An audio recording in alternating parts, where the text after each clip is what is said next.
네, 이어진 순서는요. 세계보고, 증시보고, 마켓세븐 시간입니다. 국내 증시 어떤 부분을 더욱더 눈여겨봐야 할지 알아보는 시간인데요. 오늘 함께 하실 분 모시겠습니다. 뉴스탁 유창희 대표님과 함께하겠습니다. 어서 오세요. 안녕하십니까. 네, 오늘의 주제부터 먼저 말씀드리도록 하겠습니다. 첫 번째부터 말씀 한번 드려볼게요. 네, 오늘의 마켓세븐 첫 번째 주제입니다. 쌍방울과 광림이 쌍용차 인수 기대감에 이틀 연속 상한가를 기록했습니다.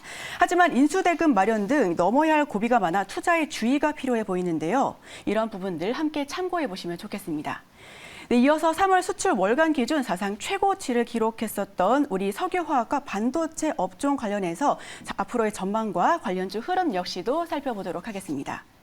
네, 마지막으로 테슬라가 코로나19 확산에 따른 중국 봉쇄 정책에 일주일 넘게 공장 가동이 중단된 상태입니다. 역대 최장기 가동 중단에 몸살을 앓고 있지만 뚜렷한 방안은 없는 상황입니다. 이 중 저희는 두 가지 주제 먼저 자세하게 파헤쳐보도록 하겠습니다. 네, 첫 번째 주제부터 살펴보도록 하겠습니다. 먼저 네, 쌍용차 여섯 번째 주인은 누구인가라는 주제인데요. 이 주제 함께 파헤쳐보면 좋겠습니다. 네. 네, 지금 쌍용차가 정상화를 위해서는 1조 원의 자금이 필요하다라고 또 하는데요. 쌍방울 같은 경우는 이 자금 조달에는 문제가 없다라고 하는 입장이지만 네. 일각에서는 정말 많은 부분들에 대해서 문제가 있을 것 같다라고 해주고 있습니다. 이 부분 어떻게 보실까요? 쌍방울이 상당히 좀 뭐라 그럴까요? 그 새로운 사업에 관심이 많은 것 같아요. 작년에도 이제 이스타항공 인수에 좀 실패 고배를 좀 마셨는데 이번에 다시 한번 그 쌍용차 원래는 이제 에디슨 모터스하고 그전에도 한번 경합 벌였다가 에디슨 모터스가 그 우선 협상자가 됐었고 근데 이제 결국엔 자금을 납입하지 못하지 않았습니까? 그러다 보니까 이제 쌍용차가 죄송합니다. 가서 쌍이다 보니까 쌍방울이 이번에 다시 한번 이제 인수전에 참여하겠다 얘기가 좀 나왔는데 일단은 뭐 초기 필요한 3천억 정도는 마련이 됐다고 합니다. 왜 그러냐면 그 작년에 이스타항공을 인수하기 위해서 한 1,500억 내외의 자금을 준비해 놓은 게 있었고 이 자금을 뭐 상환하지 않고 여전히 갖고 있다. 그리고 나머지 뭐 계열사든 뭐든 해서 준비가 되어 있다라고 호기롭게 말은 하고 있습니다. 쌍방울 입장에서는.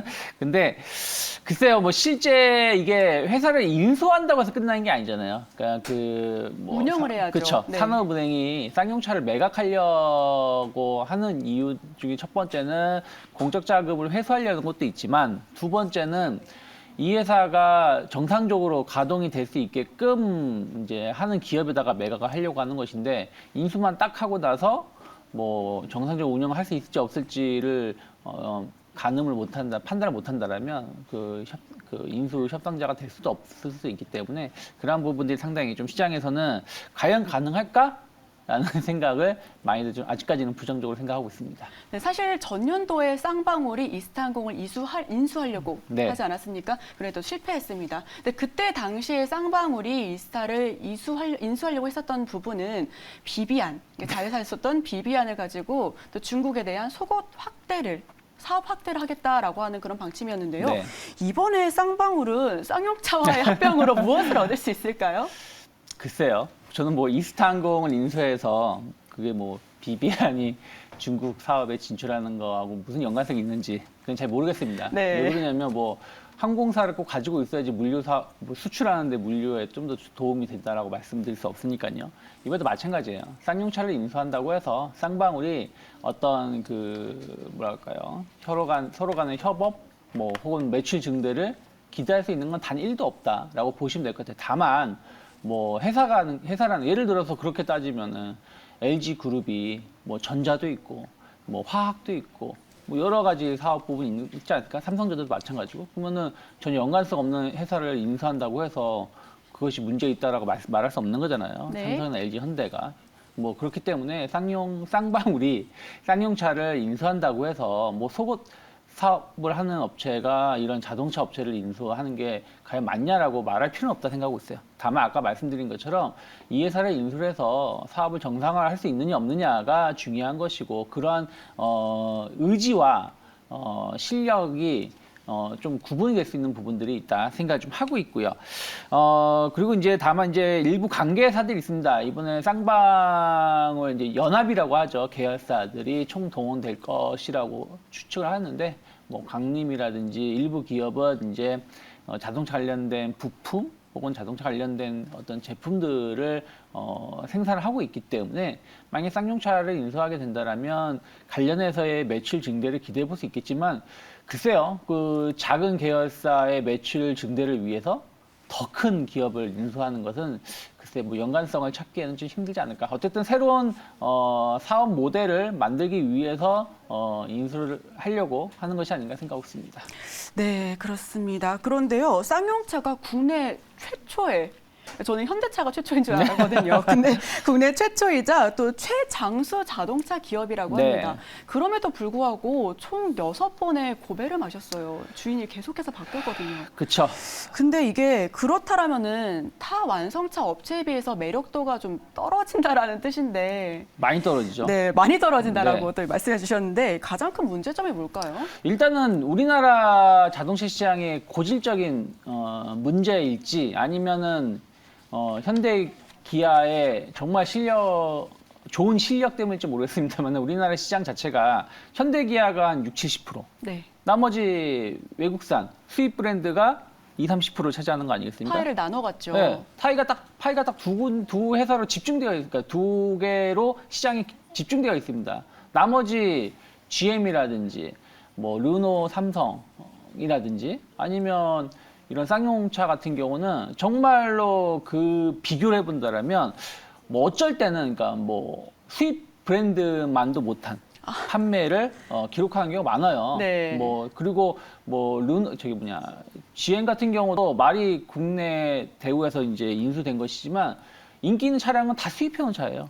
우리나라에서 만드는 차량도 있겠지만 대부분 직수입해서 판매하는 부분들이 좀 있다 보니까 그런 거에 대한 시장 자체가 우리나라가 상당히 좀 폐쇄적이고 좀 특정 기업에 좀 집중되어 있다라고 보시면 될 것 같아요. 그러다 보니까 쌍용차도 거기에 대해서 그거를 극복하지 못하고 있다는 것이죠. 거기다가 뭐 이런 말을 좀 하면 죄송합니다만은 어쨌든 많은 분들이 차량 그 완성도를 따진다라면 조금은 쌍용차가 좀 뒤처진다라고 인식을 좀 하고 있고 아직까지는 그렇다면은 이제 뭐 국내 시장이 포기 안 된다라면 해외로 진출해야 되는데 해외로 진출하기에는 글쎄요 뭐 중국, 신흥국 관련해서 각 그 국가별로 뭐 자동차 제조하는 데가 있고 또 가격 경쟁력 같은 거 본다라면 그렇게 좋은 가격 경쟁력도 아니고 그러다 보니까 계속해서 외국 기업이 인수해서 기술력만 빼가는 그런 그 아픔을 계속 반복을 하지 않나 생각하고 있습니다.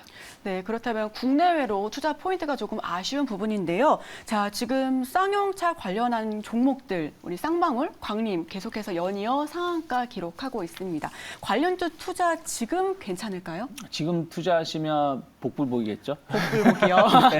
코인처럼. 그렇죠, 코인처럼. 근데 코인보다 더 심할 수도 있다 생각 좀 하고 있어요. 왜 그러냐면 뭐 코인이라는 시장은 상한가라는 게 없지 않습니까? 미국 주식시장도 마찬가지지만 어쨌든 상한가가 없는 시장에서는 내가 정말 이 비싼 가격에 오늘 사고 싶다면 살 수가 있는 것과 우리나라 주식시장은 상한가라는 제도가 있어요. 그래서 상한가를 진입을 했을 때 내가 매수를 하고 싶어도 매수하지 못하는 경우가 많이 있어요. 근데 막상 또 상한가가 풀린다면 누군가가 엄청나게 판단하는 거 아니겠습니까? 그럼 그 자리에 또 단기 꼭지일 가능성이 높다는 것이죠. 그래서 지금 뭐 종목 기업별 다르긴 합니다만은 한 이틀에서 3일 정도 상한가를 기록한 상황에서 여기서 신규로 매수하기도 힘들 뿐더러 매수가 된다고 하더라도 그 순간에는 누가 나한테 팔았다.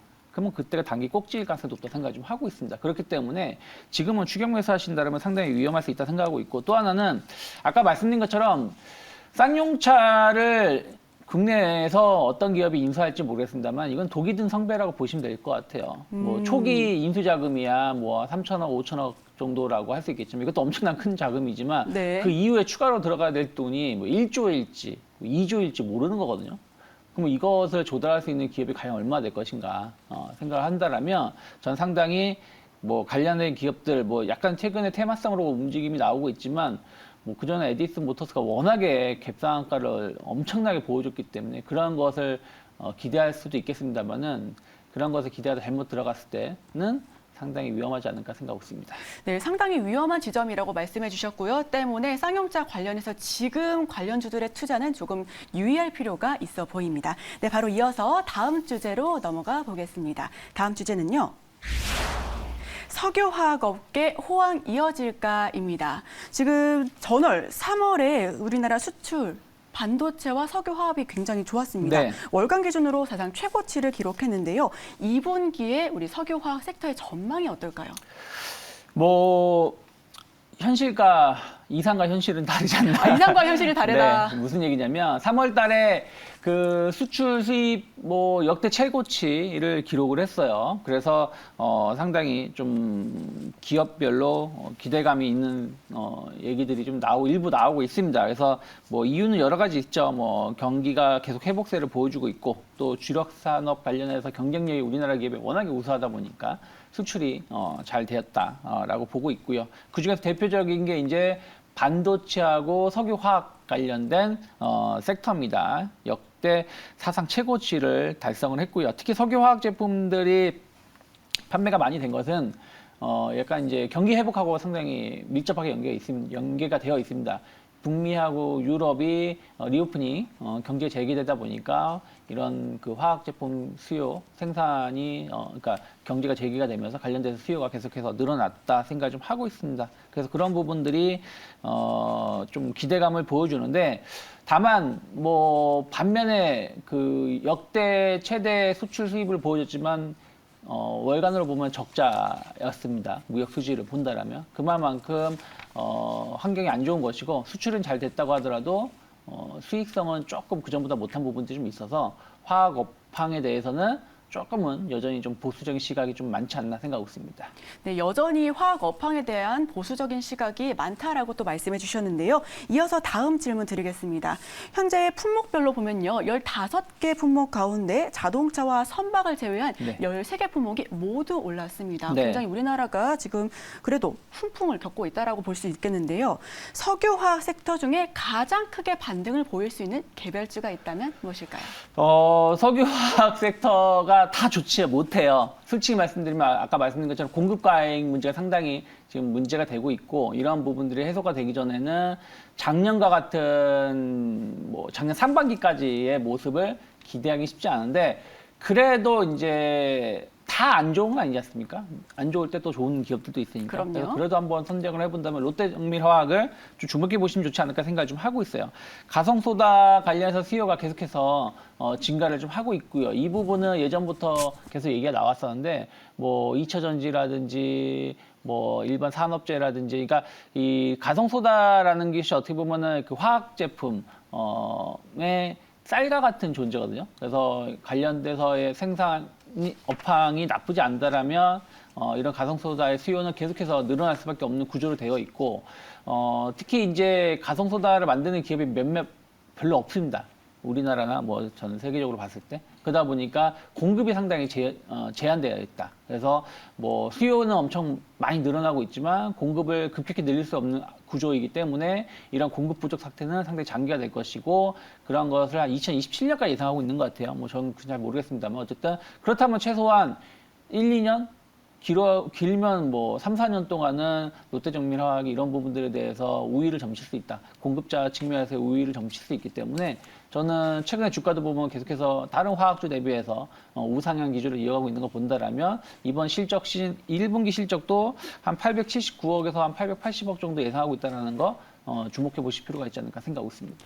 네, 관련된 부분까지도 설명해 주셨고요. 아무래도 롯데정밀화학이 수요에 관한 가성소다 수요 폭증에 대한 이런 가치 또 받을 수 있기 때문에 이런 부분들 살펴보시면 좋겠습니다. 자, 마지막 질문을 네. 간략하게만 여쭤볼게요. 중국이 석유 그리고 또 천연가스 증산에 중국발 훈풍이 우리나라로까지 수혜로 이어올 수 있을까요? 아니요. 아니요. 왜냐하면 중국은 에너지 생산을 많이 할 수가 없을 거예요. 그러니까 그러다 보니까 지금 뭐 러시아에서 수입하고 있는 거 아닙니까? 저가로. 그래서 그런 것이 있는데 굳이 뭐 생산하지는 않는다. 그냥 립 서비스를 한다고 생각하고 있고 다만 저는 그렇게 생각하고 있어요.